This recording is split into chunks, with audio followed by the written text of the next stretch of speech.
Bonjour à tous, bienvenue sur ce webinaire. Alors, il est 10 heures tout pile, on va attendre encore 1 ou 2 minutes, si vous voulez bien, le temps qu'on les voit apparaître, l'ensemble des participants arrive progressivement. En tout cas, merci déjà d'être à l'heure et d'être parmi nous ce matin. Bonjour à tous et bonjour Nathalie et merci pour l'invitation. Merci à vous, Mathieu. J'espère en tout cas que l'écran se projette bien chez vous. On le verra tout à l'heure dans l'introduction. Donc, nous avons un système de chat intégré. Si d'aventure vous ne voyez pas, s'il y a un problème technique, n'hésitez pas à nous le faire savoir. Mais normalement, tout devrait être bon si vous avez une bonne connexion Internet. On va attendre une petite minute encore.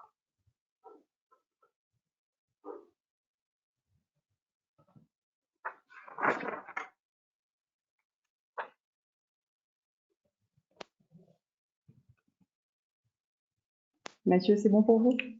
Pour moi, c'est bon, on peut y aller. Allez, eh ben on y va.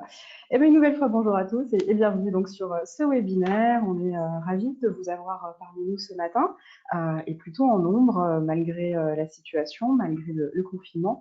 On espère en tout cas que vous vous portez tous bien et que ce Covid est bien éloigné de vos proches et de vous-même.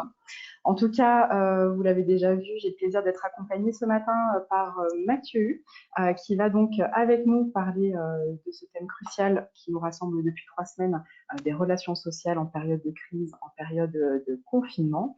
Mathieu, du coup, qui est notre partenaire juridique au sein de OneRH, qui est avocat spécialiste du droit du travail, droit des affaires au sein du cabinet Next Step. Et une nouvelle fois, merci Mathieu pour la co-animation de cet atelier. Pour ma part, je suis RH à temps partagé au sein de OneRH, travaillant exclusivement en TPE-PME pour donner un soutien dans des organisations qui n'ont pas de RH entre guillemets à domicile. On va partir sur à peu près 30 minutes d'échange. L'idée étant bien sûr que les choses soient le plus pratique possible et le plus concret par rapport à vos organisations. Mathieu va nous animer la première partie sur une dizaine de minutes relative aux dernières actualités en matière de relations sociales. Et puis, on vous laissera la parole, en tout cas via le chat, pour poser toutes vos questions. Et nous y répondrons plutôt sur la dernière partie de ce webinaire. Donc, n'hésitez pas, pour les plus aguerris d'entre vous, à aller sur le système de chat qui est intégré et à poser tout au long de l'échange l'ensemble de vos questions. En tout cas, si d'aventure, parce que c'est pas impossible, il y a peut-être une question joker sur laquelle nous n'aurions pas peut-être la réponse, Mathieu et moi. Déjà, on espère que vous allez nous être plutôt tolérants, puisque depuis 3 semaines, Mathieu et moi et tout le corps juridique RH fait preuve aussi d'une certaine adaptabilité, agilité face à cette actualité. En tout cas, posez la question et si on n'a éventuellement pas la réponse, on s'engagera à vous la donner dans la journée. Et à tous. En tout cas, sur ce sujet, c'est vrai que depuis 3 semaines, pour introduire un peu cet échange et laisser ensuite la parole à Mathieu, on est effectivement sur une situation très inédite. Quelques chiffres, quelques situations depuis 3 semaines, plus de 5 millions salariés qui sont en chômage partiel, plusieurs millions de salariés en télétravail. En quelques heures ou en quelques jours, les entreprises ont dû s'adapter à ce contexte plus ou moins inédit. Et évidemment, au premier front, les représentants du personnel, le dialogue social avec les salariés qui a été quelque peu éprouvé, avec finalement, nous, depuis 3 semaines, quelques cas d'entreprise qu'on accompagne et qu'on constate en termes de relations sociales assez intéressantes. On va finalement avoir, et on a eu des clients, en tout cas des entreprises qui naturellement ont renforcé dans cette période inédite leur lien avec leurs salariés, avec les représentants du personnel, en mode union, en mode task force pour faire face à ce quotidien inédit, avec des points de situation quotidiens ou hebdomadaires pour faire face à la situation. On a également finalement des cas d'entreprises démunies de CSE aujourd'hui et qui du coup se retrouvent un petit peu face au mur puisqu'ils doivent entreprendre des actions, procéder en tout cas à des démarches de chômage partiel, peut-être même de licenciement économique, et exemptés de CSE, la situation est plutôt assez critique pour elles pour avancer.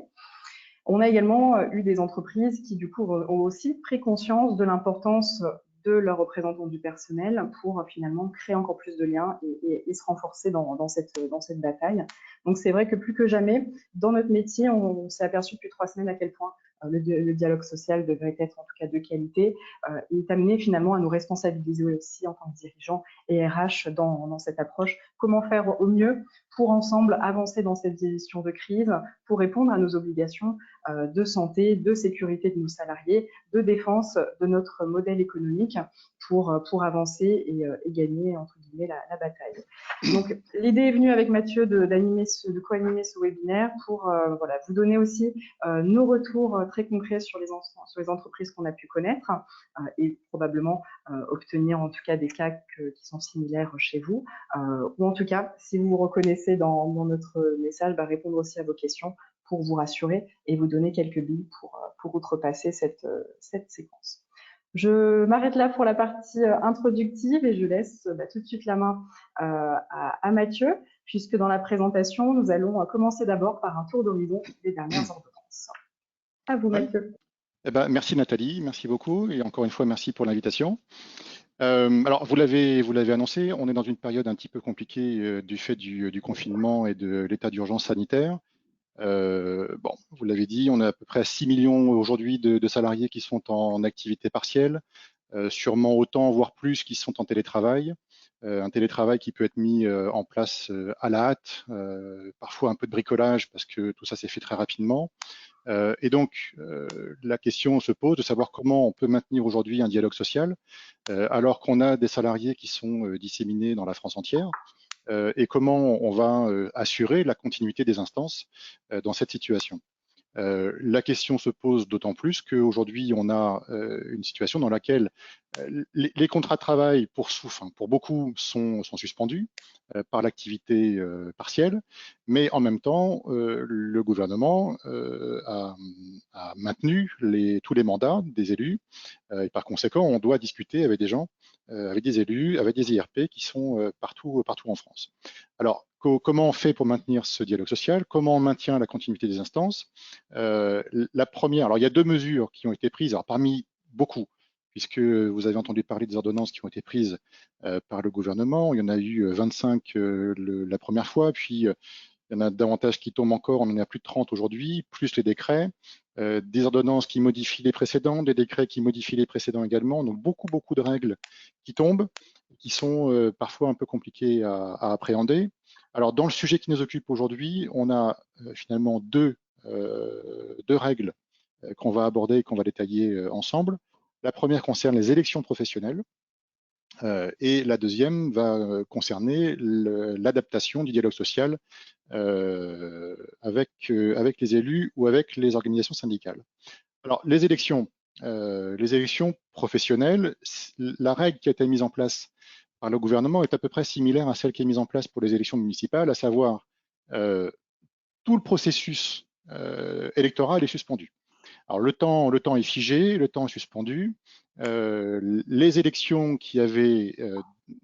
dont le processus avait déjà débuté, donc qui étaient en cours lors du confinement, sont interrompues.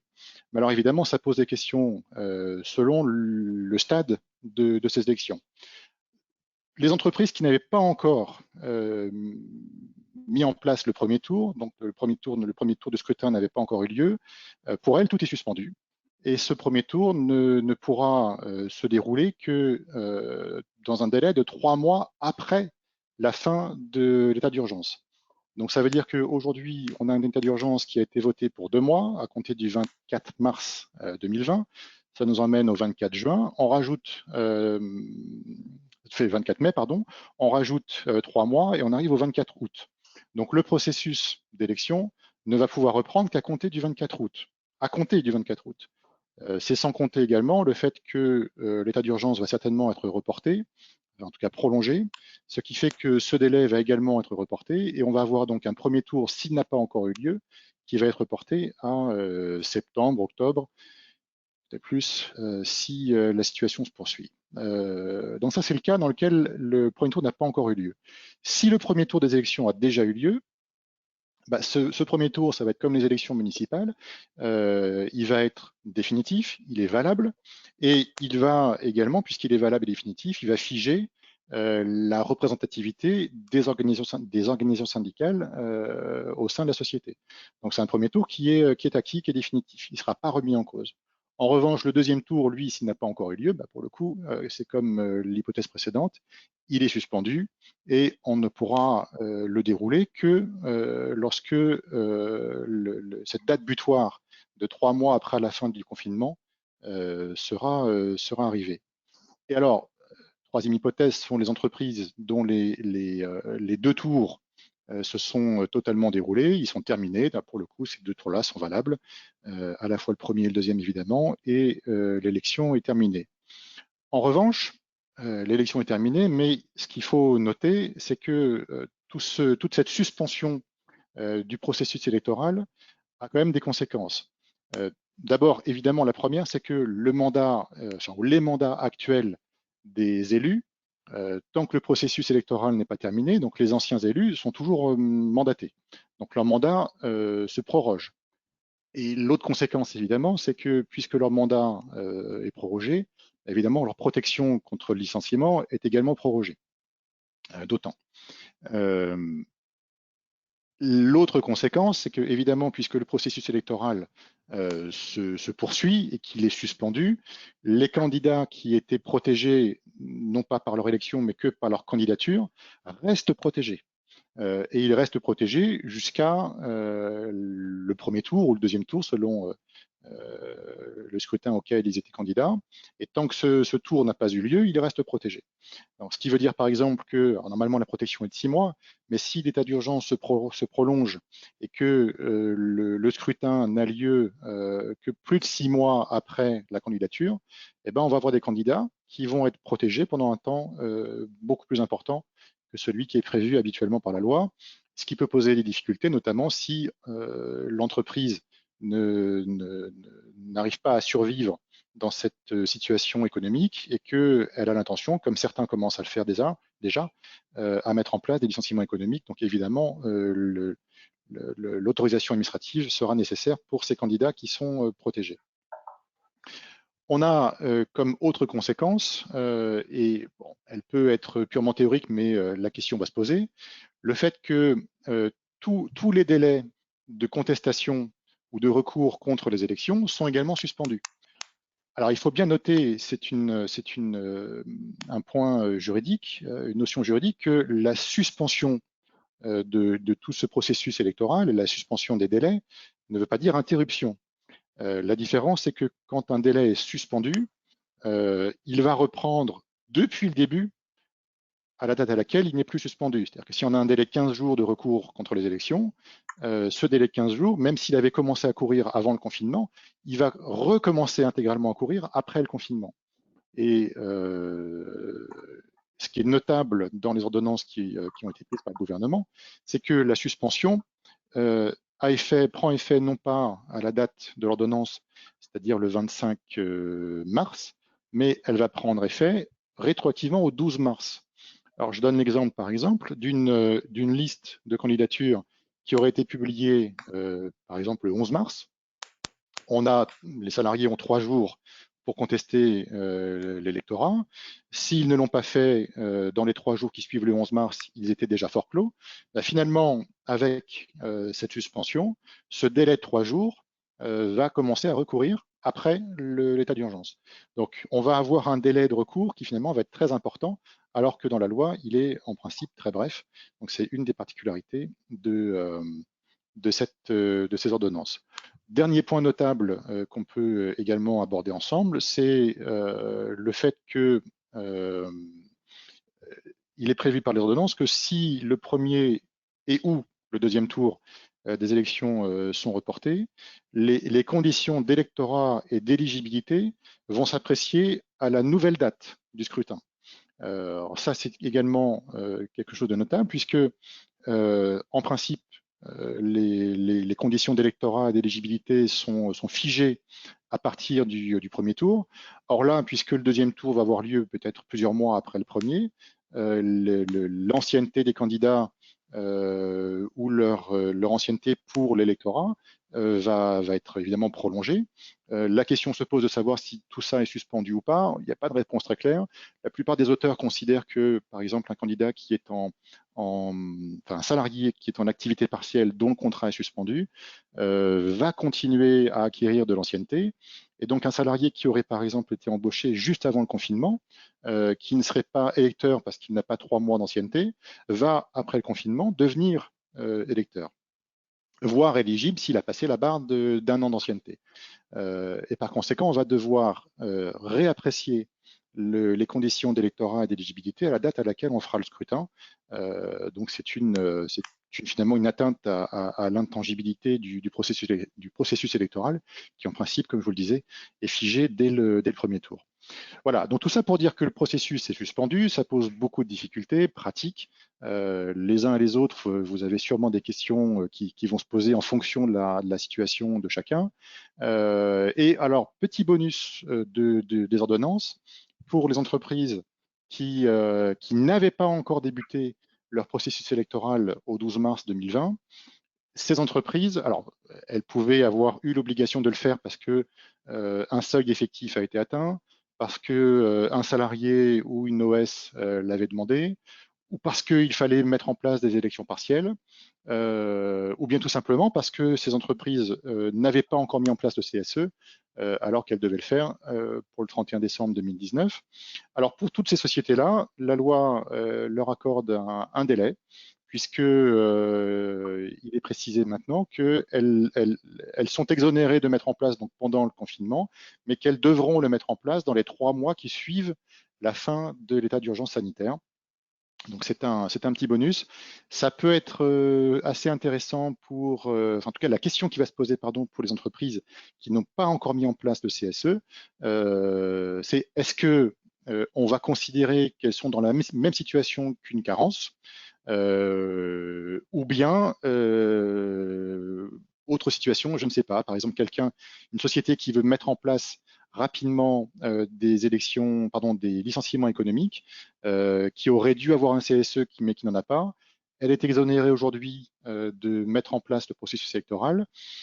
Est-ce que pour autant on va considérer que c'est la même situation qu'une carence? On n'en sait rien encore, mais ça posera sûrement des questions de cet ordre-là. Voilà. Donc voilà pour le processus électoral. Donc ce qu'il faut retenir évidemment, c'est que tout est figé et que tout reprendra par la suite. La deuxième question qui se pose, et donc c'est le deuxième thème d'aujourd'hui, c'est le dialogue social avec les élus et les OS. Aujourd'hui, tout le monde l'a compris évidemment, les entreprises sont invitées à limiter au maximum les déplacements et les contacts entre les salariés. Pour autant, comme on vient de le voir, les mandats sont maintenus, donc il faut toujours continuer à discuter. Et la question, c'est comment on fait? Alors, avant de voir comment on fait, la question première, c'est pourquoi? Pourquoi est-ce qu'on aurait aujourd'hui, pendant le confinement, besoin de maintenir ce dialogue social? Alors, il y a plein de raisons particulières, on peut en lister quelques-unes. La première qui est une évidence, c'est on a des réunions périodiques avec le CSE. Est-ce qu'on les maintient ou pas? Oui, il faut les maintenir, elles ne sont pas suspendues. Donc on est censé maintenir ces réunions. Une autre hypothèse, c'est qu'on doit mettre en place le télétravail. Alors je ne parle pas du télétravail qui est mis en place en urgence aujourd'hui en raison de l'épidémie, puisque celui-ci va s'imposer aux salariés. Mais si l'employeur a besoin de mettre en place des règles de télétravail, des règles particulières, alors évidemment, il peut le faire par un accord collectif. On va avoir besoin de négocier avec les OS ou avec le CSE s'il n'y a pas d'OS. L'employeur peut avoir aussi l'intention de mettre en place une charte qu'il va devoir soumettre à l'avis du CSE. L'activité partielle, c'est la même chose. Pour les entreprises qui ont plus de 50 salariés, la consultation du CSE s'impose. Donc évidemment, il faut pouvoir le réunir. Autre cas nouveau pendant les ordonnances, prévu par les ordonnances pendant le confinement, c'est la possibilité pour les employeurs d'imposer des congés payés aux salariés. Donc il est prévu par l'ordonnance, par une des ordonnances récentes, de pouvoir imposer jusqu'à 6 jours de congés payés aux salariés. mais ça ne peut se faire, ça ne peut être imposé que si un accord d'entreprise le prévoit. Donc évidemment, pour qu'il y ait un accord d'entreprise, il faut réunir le CSE ou les OS, le cas échéant, pour négocier ça et le mettre en place par la suite. L'autre possibilité mise en place par les ordonnances, c'est de pouvoir imposer des congés payés, pardon, des RTT ou des jours de repos aux salariés dans la limite de 10 au maximum.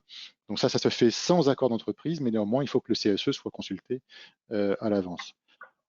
Et puis, dernier exemple, puisque la question m'a été posée très, très récemment, pas plus tard qu'il y a 2 jours, par une entreprise filiale française d'une société anglaise, qui, là c'est la pratique anglaise et la méthode anglaise, et, qui a souhaité imposer une réduction de salaire à tous ses salariés. Bon, donc pour les mentalités françaises, ça peut surprendre, mais les Anglais sont coutumiers de ce genre de pratique, et on va dire on va baisser le salaire de 15-20%, ou parfois un peu moins, parfois un peu plus, avec des paliers pour tous les salariés. Évidemment, comment on fait? On ne peut pas l'imposer parce que le salaire est un élément du contrat et qui est intangible, mais on peut l'imposer dans le cas d'un accord de compétitivité qui permet, si l'accord est conclu, donc de s'imposer sur les contrats de travail, de modifier les contrats de travail individuels, mais pour ça, évidemment, il faut un accord. Il faut pouvoir négocier avec les représentants du personnel. Voilà, le type de questions qui peuvent se poser. Et puis le dernier point que j'oubliais, mais il est très important également, c'est évidemment l'actualisation du document unique d'évaluation des risques, puisque là, la période l'impose. Lorsque l'activité est maintenue, lorsque les salariés ne sont pas tous en activité partielle et qu'ils continuent à travailler, il faut évidemment aménager les conditions de travail pour imposer des gestes barrières et protéger les salariés. Donc le DUE doit impérativement être actualisé. C'est un impératif et une nécessité dans le cadre des obligations de sécurité de l'employeur.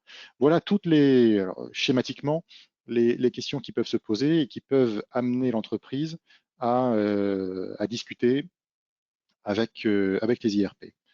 Alors, une fois qu'on a dit ça, il faut se demander évidemment comment va s'organiser ce dialogue. D'abord, comment on va convoquer. Donc, il faut d'abord établir l'ordre du jour. Je parle du CSE, l'ordre du jour se fait conjointement par le président et le secrétaire.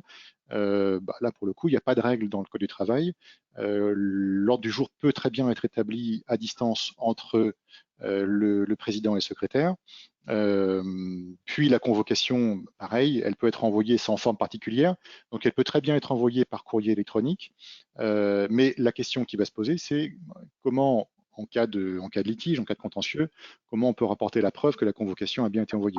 Donc évidemment, en tant qu'employeur, assurez-vous, si la convocation est envoyée par email, toujours 3 jours à l'avance, d'être certain que la convocation est bien reçue et éventuellement demander à chacune des personnes concernées de bien vouloir vous accuser à réception.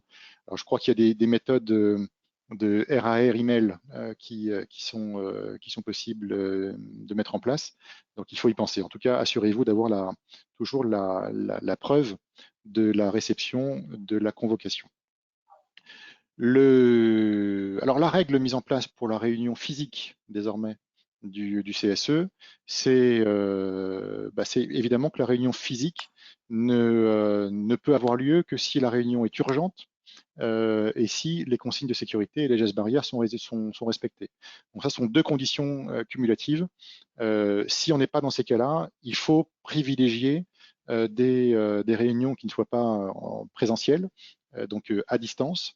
Ça peut être la visioconférence, c'est l'outil préféré, en tout cas, à mettre en priorité. Alors, c'était déjà prévu par le Code du travail, puisque le Code le prévoyait, hors règlement en particulier du CSE, le prévoyait dans la limite de 3 réunions par an.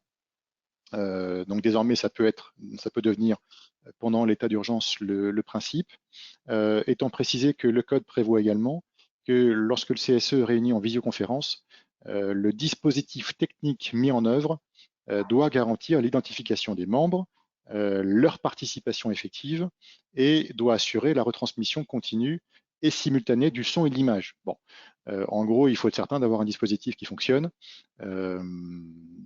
alors, il y a des dispositifs particuliers qui existent. Notamment, le ministère recommande un dispositif qui s'appelle Helios, par exemple, qui permet de faire de la visio et qui va permettre également d'organiser le vote quand c'est nécessaire.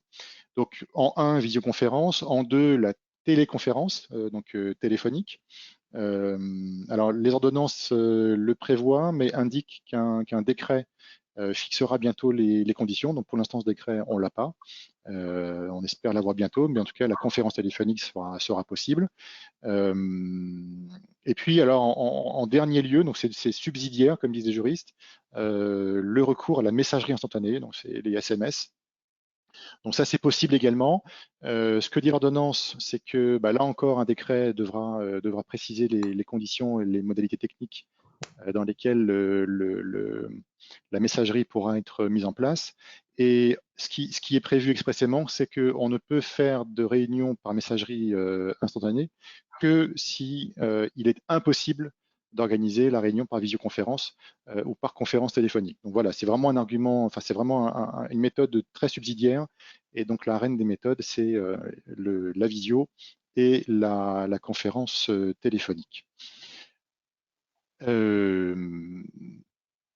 Donc ça, c'était les méthodes de réunion à distance.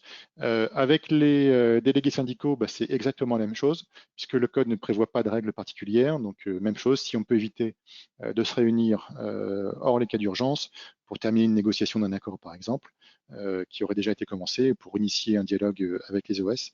Même méthode, à la fois pour la convocation et pour la tenue des réunions. Alors, une des questions qui peut se poser lors des réunions, c'est la façon dont le vote va avoir lieu. Alors, en principe, donc le vote à bulletin secret n'est pas le principe. Il ne l'est que pour deux cas particuliers qui sont un licenciement d'un salarié protégé ou bien la nomination ou licenciement du médecin du travail.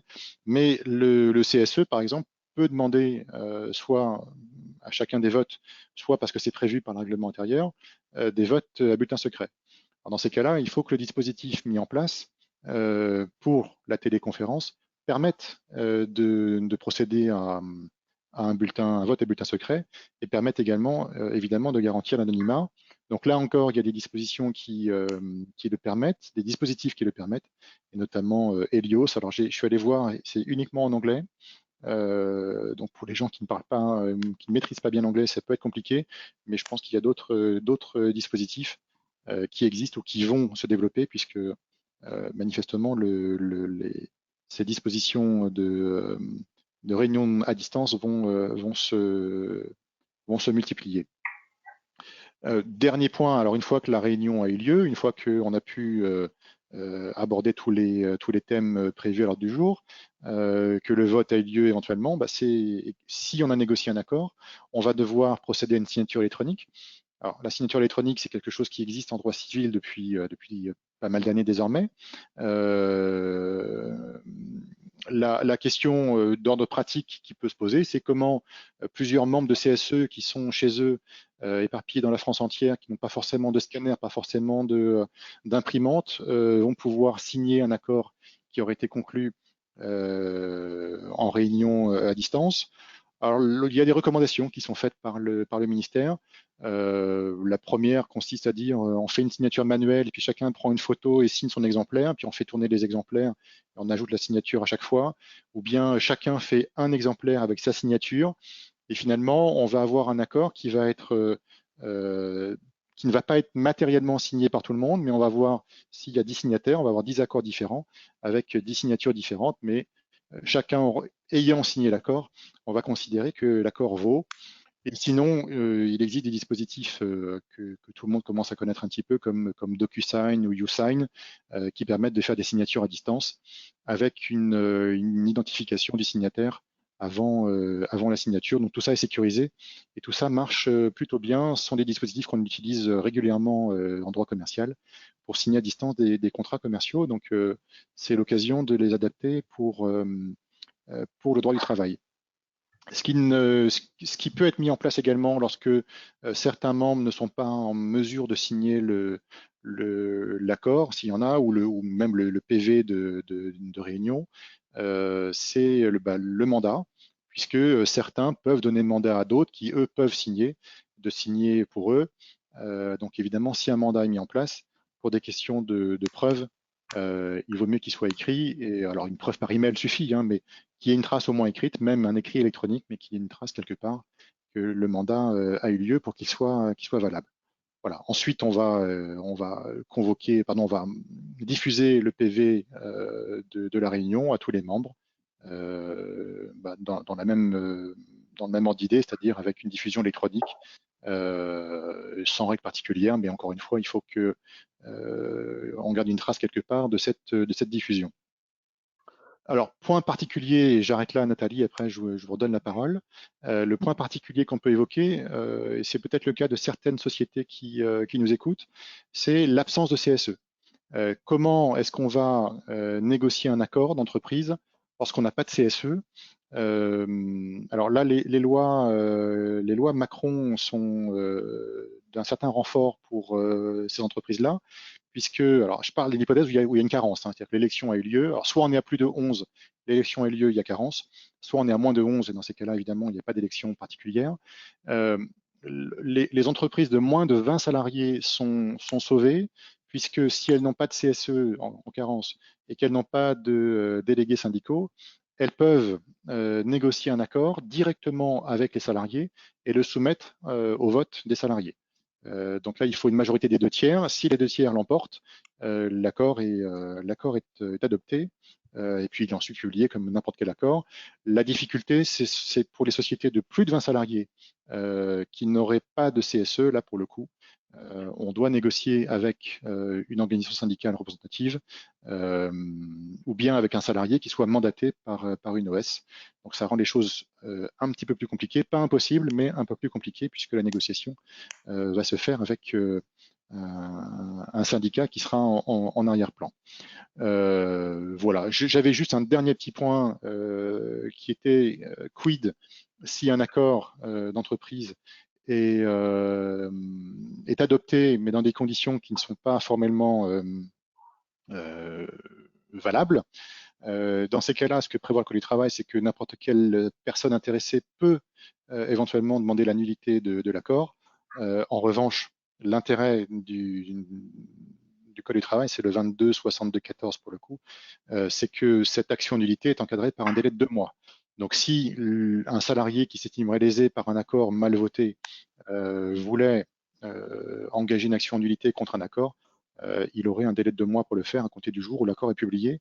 Voilà, donc ça restreint la durée de contestation et on n'a pas un accord qui peut être pendant 3 ans ou 5 ans comme certaines durées de prescription avec une nullité qui nous pend dessus de la tête. Voilà, je ne sais pas si Nathalie, vous voulez rebondir et évoquer quelques points ou si parmi l'audience, il y a des questions qui se posent. Alors déjà, merci beaucoup Mathieu pour tous ces éléments. Alors c'est vrai que dans le corps, en tout cas des inscrits, nous avons également des personnes pourvues, mais aussi dépourvues de CSE. Donc c'est vrai que sur cette question, finalement, s'il y avait une question peut-être à vous poser, alors il n'y en a pas encore, on vous invite à poser des questions en tout cas, vous êtes encore nombreux connectés. Finalement, quid aussi d'une situation où il y a effectivement quelques salariés. Encore une fois, quelle est la meilleure pratique pour négocier au mieux, faire passer finalement la décision de façon plus simple et Avec CSE ou sans CSE? sans CSE. Sans CSE, par définition, on est soit dans une entreprise de moins de 11, donc là, pour le coup, la discussion dans un petit comité comme ça devrait pouvoir se faire plus facilement. Soit on est un peu plus nombreux, mais il y a carence. Mais dans tous les cas, il faut négocier, enfin, il faut discuter avec chacun. Et si l'employeur a besoin de mettre en place un accord, par exemple pour les congés payés, il faut qu'il soit persuasif, évidemment, puisqu'on a une majorité renforcée des 2 tiers pour pouvoir accepter l'accord. Donc c'est une majorité assez élevée. Si l'employeur n'est pas persuasif et s'il n'arrive pas à convaincre son staff que la mesure qu'il leur demande de voter est importante, évidemment, l'accord ne sera pas voté. Donc là, typiquement, ce sont les 6 jours de congés payés. Ça peut ne pas plaire aux salariés de voir que on va leur imposer des congés payés alors qu'ils sont en confinement. et qui ne peuvent pas sortir, aller à la plage, à la montagne ou ailleurs. Donc oui, enfin, après, il faut leur faire comprendre aussi que pour les congés payés, par exemple, s'ils ne sont pas pris au 30 mai ou 31 mai, ils seront perdus. Que l'indemnisation congé payé est évidemment bien meilleure, puisque elle est meilleure qu'une activité partielle. Donc voilà, il faut faire comprendre à chacun l'intérêt des mesures et être persuasif. Pas d'autre solution. Formidable, c'est effectivement ça. Et puis encore une fois, multiplier les échanges, si d'aventure il y a des points de blocage, voire peut-être la négociation individuelle. Encore une fois, ça c'est des choses que nous aussi, au-delà de la situation, en tout cas, on le fait très, très régulièrement également. Peut-être un dernier point avant de voir s'il y a quelques questions également et d'y répondre. Donc un dernier retour, hein, et on en a largement eu en tout cas vu dans les médias récemment. Donc ce que vous pouvez faire aujourd'hui, évidemment. Donc Mathieu le disait, hein, donc jusqu'à 6 jours de CP que vous pouvez imposer à vos salariés, un nombre de 10 jours maximum de RTT, jours de repos, jours pris sur un compteur épargne-temps que vous pouvez également mobiliser sans formalisme, sans accord, ce qui pourrait être effectivement une première étape très nette avant la phase de chômage partiel, si votre entreprise en tout cas est encore dans une activité plus ou moins continue.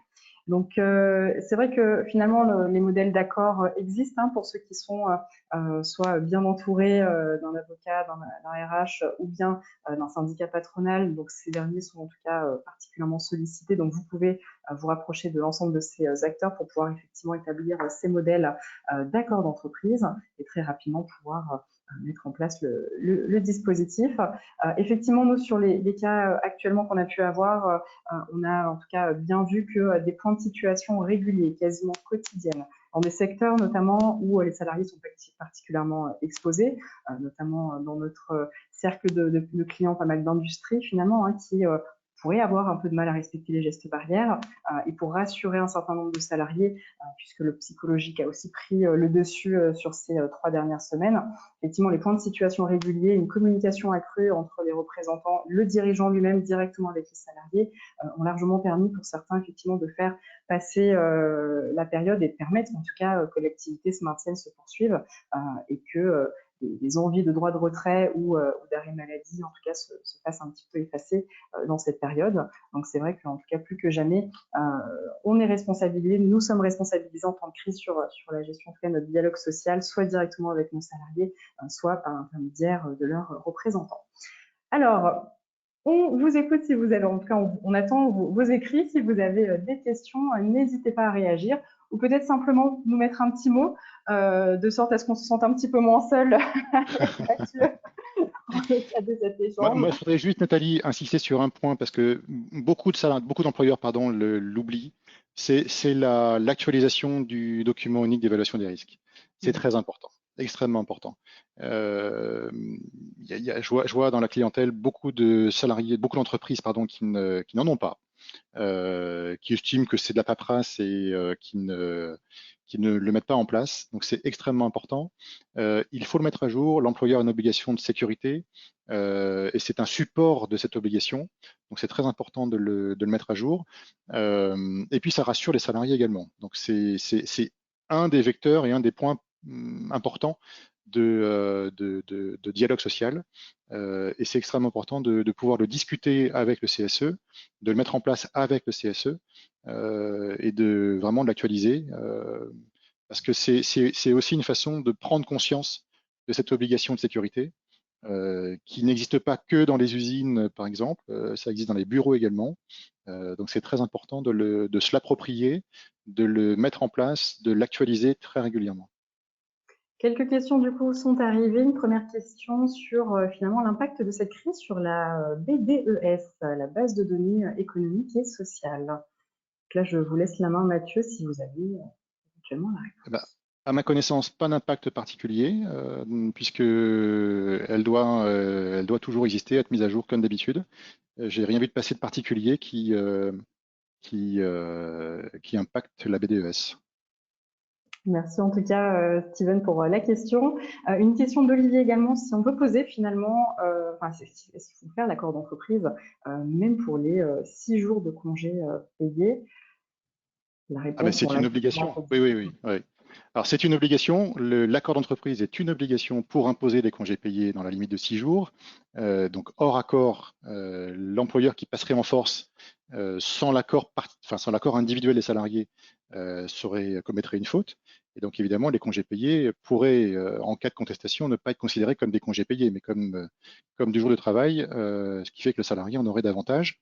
Donc, c'est une obligation et la convention, pardon, l'ordonnance précise bien qu'on ne peut imposer que des congés acquis et pas des congés qui ne seraient pas encore acquis, hein, donc pas par anticipation, uniquement les congés payés acquis. En revanche, donc j'ai bien précisé, je le redis, donc ça, l'accord est nécessaire pour les congés payés, il n'est pas nécessaire pour les autres formes de congés, hein, donc les jours de repos, les RTT, autre chose, tout ça n'est pas nécessaire. Mais pour cela, c'est limité à 10 jours maximum, alors que les congés payés, eux, par accord, sont limités à 6 maximum. Mhm. Une question de Caroline, pardon. Quand on a des salariés qui n'ont pas un an d'ancienneté dans l'entreprise, peut-on quand même imposer les congés payés? Donc là, on en vient à la règle finalement d'acquisition. On en vient à l'arrêt d'acquisition, donc c'est ce que je viens de dire. On ne peut leur imposer que s'ils en ont déjà acquis. Donc même avant un an, ils en ont acquis évidemment. Autre question, la situation actuelle impacte-t-elle le calcul des heures de délégation? Pas à ma connaissance, non, puisque les mandats ne sont pas suspendus, donc les heures de délégation sont acquises de la même façon. Ouais. Alors, j'ai un petit peu de mal à voir les questions. Si l'anticipation de la reprise est à un niveau d'activité très réduite, peut-on d'ores et déjà lancer des licenciements économiques? Alors rien ne l'interdit. Rien n'interdit. Le ministère du Travail a donné des recommandations pour l'instant ne pas licencier et privilégier l'activité partielle. Mais évidemment, la question de la reprise commence à se poser. L'activité, pour beaucoup, est très réduite, voire arrêtée.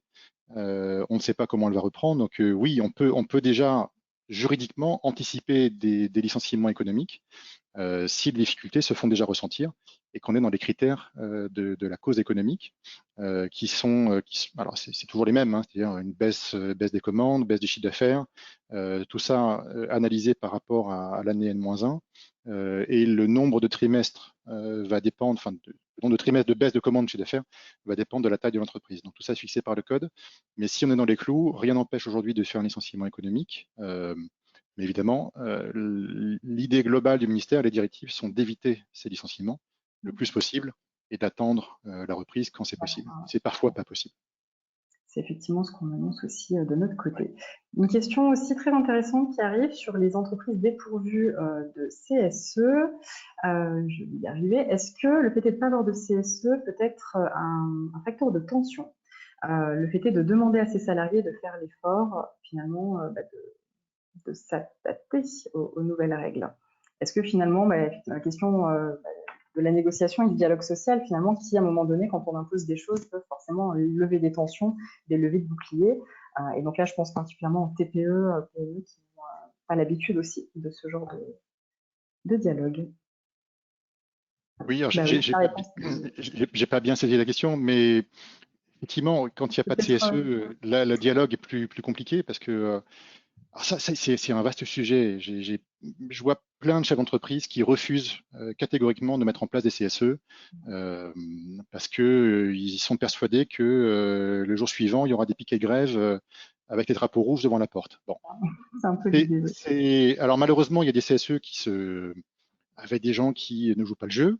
Maintenant, ça reste quand même des exceptions et de ce que je vois, et Nathalie, vous le voyez sûrement plus de l'intérieur que moi, mais de ce que je vois, la plupart des CSE marchent bien. C'est un très bon vecteur de dialogue social. Il ne faut pas en avoir peur. Oui. Et au contraire, ça peut faciliter le dialogue social. Donc oui, quand il n'y a pas de CSE, il peut y avoir des crispations, des tensions, parce que chacun a la parole, chacun parle. Quand on a un délégué qui porte la parole des autres, c'est beaucoup plus facile de mener un dialogue et de mettre en place des mesures qui, lorsqu'elles sont bien expliquées, peuvent être tout à fait comprises. Oui, et en fait, tout dépend de la façon dont vous l'animez, la façon dont vous créez aussi en dehors des réunions, hein, le lien avec le salarié. Et finalement, nous, on constate, hein, encore une fois, sur le volet que je connais particulièrement, que sont les TPE-PME. On est sur des relations franches, directes, il y a beaucoup d'histoires, beaucoup d'affectifs aussi, souvent dans les relations. Donc, dans la majorité des cas, ça se passe bien à partir du moment où il y a de l'authenticité, où il y a de la transparence, où quand il y a des questions posées, les réponses sont apportées de manière circonstanciée et dans des laps de temps plutôt réactifs. Donc tout ceci sont l'addition aussi d'une très bonne relation saine et on s'aperçoit que même dans des contextes particulièrement difficiles, avec des contextes et des historiques syndicaux importants, bah, finalement, même quand les interlocuteurs changent, à partir du moment où le président, en tout cas d'entreprise, de l'employeur, maintient ses bonnes pratiques et son intelligence quelque part relationnelle avec eux, bah, tout ceci apporte naturellement beaucoup plus de facilité pour faire passer les messages. Et il ne faut pas, effectivement, j'insiste beaucoup, ne pas du tout avoir peur. Au contraire, mettez-vous déjà en conformité par rapport à ce point-là, en dehors et à la sortie du confinement, et surtout miser sur ce dialogue social. On le voit encore une fois, c'est ce que je disais en introduction, ça responsabilise l'entreprise. Des situations de crise, ça vient responsabiliser, mais finalement, en temps difficile, on s'aperçoit qu'il y a beaucoup plus de cas où les gens s'unissent, même si parfois ils peuvent être un peu dans des distorsions. Là, ils s'unissent pour sortir ensemble de cette situation. J'arrête de parler, je parle beaucoup. Autre question pour terminer, parce que le temps passe aussi. Par rapport à la question de la salariée qui était à moins d'un an d'ancienneté, Caroline nous dit que la salariée ne peut en poser qu'à partir de fin juin, mais demande si elle peut en poser avant. Encore une fois, oui, si le volet est bien acquis. Oui, s'ils sont acquis, il n'y a pas de difficulté. Par anticipation, non, hein, du coup. Non, on ne peut imposer que les congés acquis. Donc, il faut prendre le bulletin de paye, voir ce qui est acquis et ce qui est marqué comme étant acquis. Mais on ne peut pas leur imposer des congés par anticipation. Autre question, bah, décidément, les questions pleuvent. Merci à vous. Est-ce qu'on peut déplacer les congés déjà posés? La réponse est oui, dans un certain... Oui. Bon. Genre, j'ai plus le chiffre en tête, mais effectivement, lorsqu'ils sont déjà posés et qu'ils avaient été posés avant le confinement, on peut les décaler avec un préavis, je crois, de mémoire de 16 jours. Oui. C'est un point à vérifier. Je crois que c'est ça. Et on est sur 14 jours, alors qui en fait à l'époque de ce chiffre équivalait à la première période de confinement. Donc comme ça a été effectivement comment dire, ça a été renouvelé, conviendrait, on va vous vérifier l'information du nombre de jours que vous pouvez en tout cas déplacer sur les congés payés. En tout cas, initialement, c'était au nombre de 14, mais on va vous vérifier ce point. Autre question, les salariés reçoivent-ils des congés payés pendant l'activité partielle? Le travail est suspendu, mais oui. Ouais, pour autant. Le contrat est suspendu, mais ça génère toujours des congés payés. Tout à fait. Nous disposons d'un accord de branche en métallurgie pour les fameux 6 jours de congés payés. Un accord d'entreprise nous permettrait-il d'aller au-delà de ces 6 jours si bien sûr on parle de CP acquis? Non, puisque c'est dans la limite de 6 jours, prévu soit par un accord de branche, soit par un accord d'entreprise. Donc c'est l'un ou l'autre. S'il y a déjà l'accord de branche, l'accord d'entreprise n'est évidemment pas nécessaire, mais au total, ça reste 6 jours maximum. Autre question. Pardon, ce qui n'empêche pas évidemment l'employeur de convaincre ses salariés, s'ils sont d'accord, de poser eux-mêmes des CP, en respectant la procédure habituelle de dépôt des congés payés. Oui, tout à fait. On a eu le cas sur un contexte client où, naturellement, en tout cas, les salariés qui avaient aussi des compteurs plutôt bien fournis ont accepté de les poser en majeure partie sur quasiment tout le mois d'avril, ce qui a permis effectivement, donc d'où encore une fois, hein, le lien avec chacun ou bien de la négociation individuelle, évidemment. L'entreprise va passer au-dessous du seuil de 11 salariés pendant le confinement, alors qu'elle est en carence de CSE aujourd'hui. Du coup, il n'y aura pas d'élection. Y a-t-il un risque? Alors, si elle passe en dessous du seuil, elle n'a plus d'obligation de mettre en place le CSE. Donc, non, il n'y a pas de risque. À partir de 11 salariés, effectivement. Ah, oui. Si pas de CSE, moins de 20 salariés, la validation de l'accord d'entreprise peut-elle se faire individuellement par simple mail? Ah non, non, ça reste on est donc pas de CSE, moins de 20 salariés. On peut soumettre un accord à l'entreprise, aux salariés, le soumettre au vote. Donc il y a un vote qui est organisé et il nous faut une majorité des 2 tiers. Donc c'est pas un accord individuel, hein, c'est un accord collectif. Donc avec une majorité des 2 tiers. C'est un référendum en gros. Hein. Tout à fait. Je crois qu'on est à peu près bon sur les questions. Laissez-moi juste une petite minute. Non, c'était la dernière. N'hésitez pas, on est encore à votre écoute. Si d'autres points, en tout cas, nous allons vérifier la question des congés payés sur celui qui nous a posé la question. Merci Jérôme par rapport au nombre de jours que vous pouvez imposer. Pour le reste, on espère avoir répondu à vos questions. N'hésitez pas. Le mot de Moi, la je n'ai fin? pas de questions. En tout cas, un grand merci pour votre participation aujourd'hui. C'était aussi une première pour nous. Donc, un grand bravo Mathieu pour l'ensemble des éléments.